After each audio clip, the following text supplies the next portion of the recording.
ओम श्रीमद्भागवत महापुराण प्रथम स्कंध तीसरा अध्याय। भगवान के अवतारों का वर्णन। सूत जी कहते हैं, सृष्टि के आदि में भगवान ने लोकों के निर्माण की इच्छा की। इच्छा होते ही उन्होंने महत्व, तत्व आदि से निष्पन्न पुरुष रूप ग्रहण किया। उनमें 10 इंद्रियां, एक मन और 5 भूत, ये 16 कलाएं थीं। उन्होंने कारण जल में शयन करते हुए जब योग निद्रा का विस्तार किया, तब उनके नाभि सरोवर में से एक कमल प्रकट हुआ और उस कमल से प्रजापतियों के अधिपति ब्रह्मा जी उत्पन्न हुए। भगवान के उस विराट रूप के अंग प्रत्यंग में ही समस्त लोकों की कल्पना की गई है। वह भगवान का विशुद्ध तत्वमय श्रेष्ठ रूप है। योगी लोग दिव्य दृष्टि से भगवान के उस रूप का दर्शन करते हैं। भगवान का वह रूप हजारों पैर, जांघें, भुजाएं और मुखों के कारण अत्यंत विलक्षण है। उनमें सहस्त्रों सिर, हजारों कान, हजारों आंखें और हजारों नासिकाएं हैं। हजारों मुकुट, वस्त्र और कुंडल आदि आभूषणों से वह उल्लसित रहता है। भगवान का ही पुरुष रूप, जिसे नारायण कहते हैं, अनेक अवतारों का अक्षय कोश है। इसी से सारे अवतार प्रकट होते हैं। इस रूप के छोटे से छोटे अंश से देवता, पशु, पक्षी और मनुष्य आदि योनि की सृष्टि होती है। इन्हीं प्रभु ने पहले कौमार सर्ग में सनक, सनंदन, सनातन और सनत कुमार, इन 4 ब्राह्मणों के रूप में अवतार ग्रहण करके अत्यंत कठिन अखंड ब्रह्मचर्य का पालन किया। दूसरी बार इस संसार के कल्याण के लिए समस्त यज्ञों के स्वामी उन भगवान ने ही रसातल में गई हुई पृथ्वी को निकाल लाने के विचार से शुकर रूप धारण किया। ऋषियों की सृष्टि में उन्होंने देवर्षि नारद के रूप में तीसरा अवतार ग्रहण किया और सातत्व तंत्र का उपदेश किया। उसमें कर्मों के द्वारा किस प्रकार कर्मबंधन से मुक्ति मिलती है, इसका वर्णन है। धर्मपत्नी मूर्ति के गर्भ से उन्होंने नर नारायण के रूप में चौथा अवतार ग्रहण किया।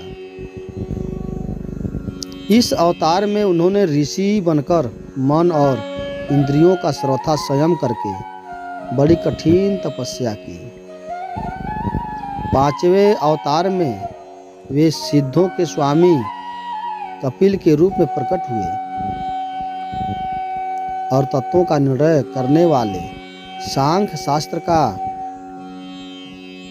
जो समय के फेर से लुप्त हो गया था, आसुरी नामक ब्राह्मण को उपदेश किया। अनसुईया के वर मांगने पर 6ठे अवतार में वे अत्रि की संतान दत्तात्रेय हुए। इस अवतार में उन्होंने अलर्क एवं प्रहलाद आदि को ब्रह्म ज्ञान का उपदेश किया। सातवीं बार रुचि प्रजापति की आकुति नामक पत्नी से यज्ञ के रूप में उन्होंने अवतार ग्रहण किया और अपने पुत्र याम आदि देवताओं के साथ स्वयंभू मनवंतर की रक्षा की। राजा नाभि की पत्नी मेरु देवी के गर्भ से ऋषभ देव के रूप में भगवान ने 8वां अवतार ग्रहण किया। इस रूप में उन्होंने परमहंसों का वह मार्ग जो सभी आश्रमियों के लिए वंदनीय है दिखाया। ऋषियों की प्रार्थना से 9वीं बार वे राजा पृथु के रूप में अवतरित हुए।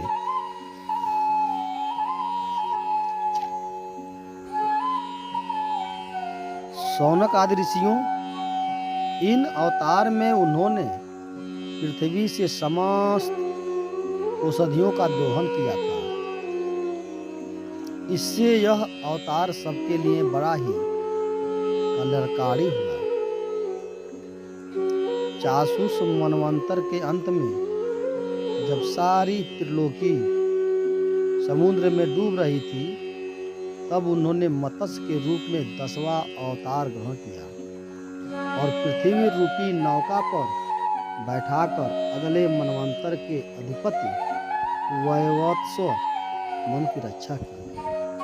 जिस समय देवता और दैत्य समुद्र मंथन कर रहे थे, उस समय 11वां अवतार धारण करके कच्छप रूप से भगवान ने मंदराचल पर्वत को अपनी पीठ पर धारण किया। 12वीं बार धन्वंतरी के रूप में अमृत लेकर समुद्र से प्रकट हुए और 13वीं बार मोहनी रूप धारण करके दैत्यों को मोहित करते हुए देवताओं को अमृत पिलाया।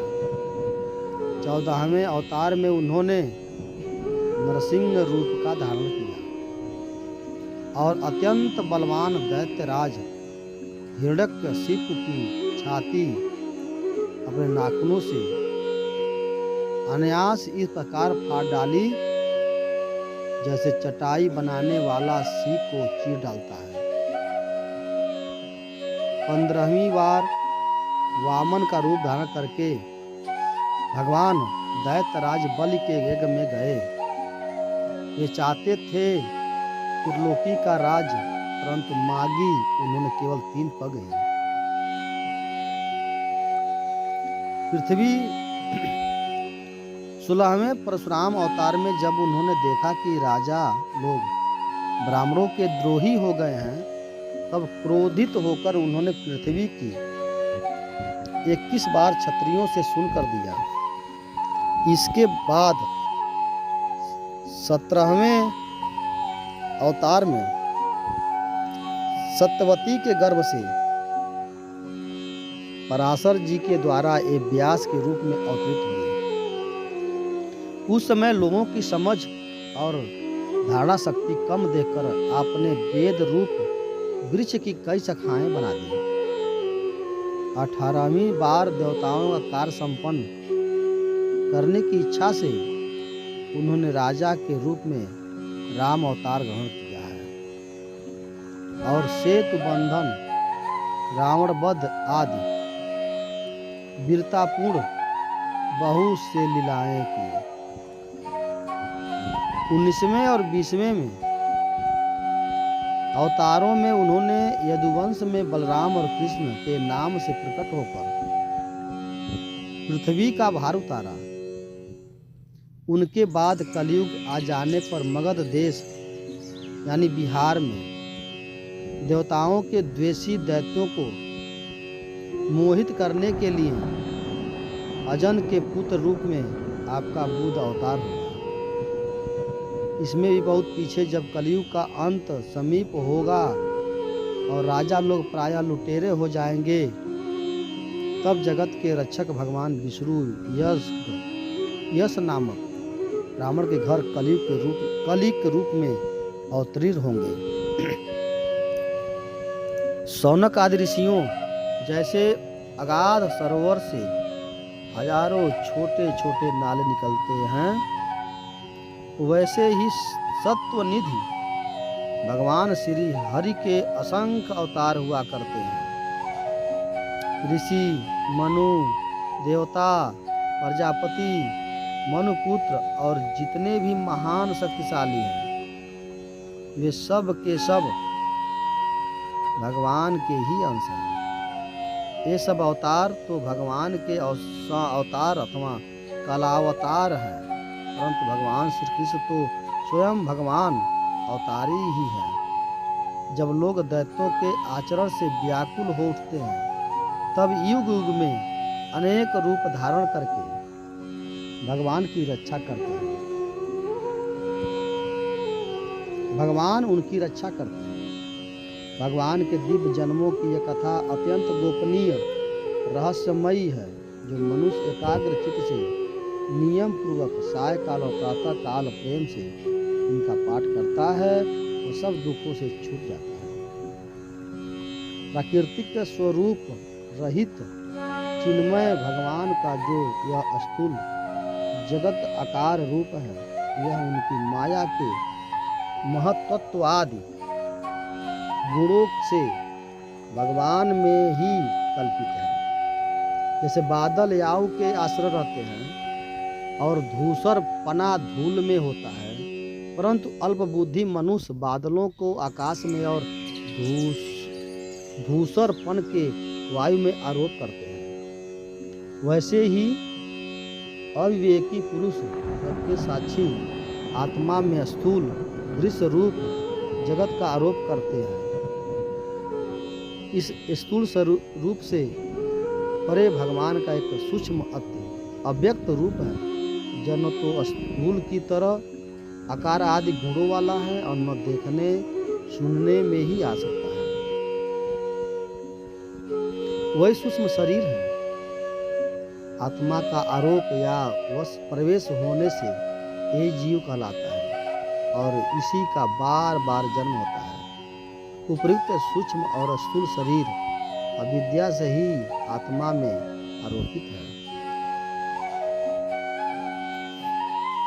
जिस अवस्था में आत्मस्वरूप के ज्ञान से यह आरोप दूर हो जाता है, उसी समय ब्रह्म का साक्षात्कार होता है। तत्वज्ञानी लोग जानते हैं कि जिस समय यह बुद्धि रूपा परमेश्वर की माया निवृत्त हो जाती है, उस समय जीव परमानंदमय हो जाता है और अपनी स्वरूप महिमा में प्रतिष्ठित होता है। वास्तव में जिनके जन्म नहीं है और कर्म भी नहीं है, वह हृदयेश्वर भगवान के अप्राकृतिक जन्म और कर्मों का तत्वज्ञानी लोग इसी प्रकार वर्णन करते हैं, क्योंकि उनके जन्म और कर्म वेदों के अत्यंत गोपनीय रहस्य हैं। भगवान की लीला अमोघ है। वे लीला से ही इस संसार का सृजन, पालन और संहार करते हैं, किंतु इसमें आसक्त नहीं होते। प्राणियों के अंतःकरण में छिपे रहकर ज्ञानेंद्रिय और मन के नियतांत के रूप में उनके विषय को ग्रहण भी करते हैं, परंतु उनसे अलग रहते हैं। वे परम स्वतंत्र हैं। ये विषय कभी उन्हें लिप्त नहीं कर सकते। जैसे अनजान मनुष्य जादूगर और नाटक के संकल्प और वचनों से ही की हुई करामातों को नहीं समझ पाता, वैसे ही अपने संकल्प और वेदवाणी के द्वारा भगवान के प्रकट किए हुए इस नाना नाम और रूप को तथा उनकी लीलाओं को कुबुद्धि जीव बहुत सी तर्क युक्तियों द्वारा नहीं पहचान सकता। चक्रपाणी भगवान की शक्ति और पराक्रम अनंत है, उनकी कोई था नहीं पा सकता। वे सारे जगत के निर्माता होने पर भी उनसे सर्वथा परे हैं। उनके स्वरूप को अथवा उनकी लीला के रहस्य को वही जान सकता है जो नित्य निरंतर निष्कपट भाव से उनके चरण कमलों की दिव्य गंध का सेवन करता है। भगवान सेवा भाव से उनके चरणों का चिंतन करता रहता है। शौनक आदि ऋषियों, आप लोग बड़े ही सौभाग्यशाली तथा धन्य है जो इस जीवन में और विघ्न बाधाओं से भरे इस संसार में समस्त लोकों के स्वामी भगवान श्री कृष्ण से वह सर्वात्मक आत्मभाव व अनिर्वाचनीय अनन्य प्रेम करते हैं, जिससे फिर इस जन्म मरण रूप संसार के भयंकर चक्र में नहीं पड़ना होता है। भगवान वेद व्यास ने यह वेदों के समान भगवत चरित्र से परिपूर्ण भागवत नामक पुराण बनाया।